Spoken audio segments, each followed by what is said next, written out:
இரண்டு மனிதர் சேர்ந்த போது எண்ணம் வேறாகும்.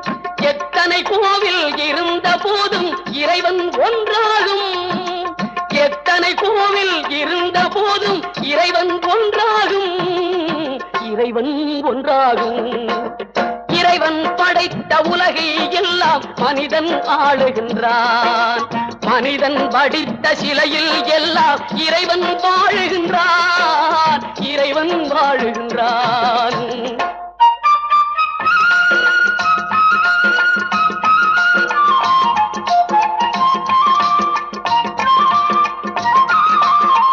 இசையால் அவனை இறங்க வைப்பது மனிதன் குணமாகும்.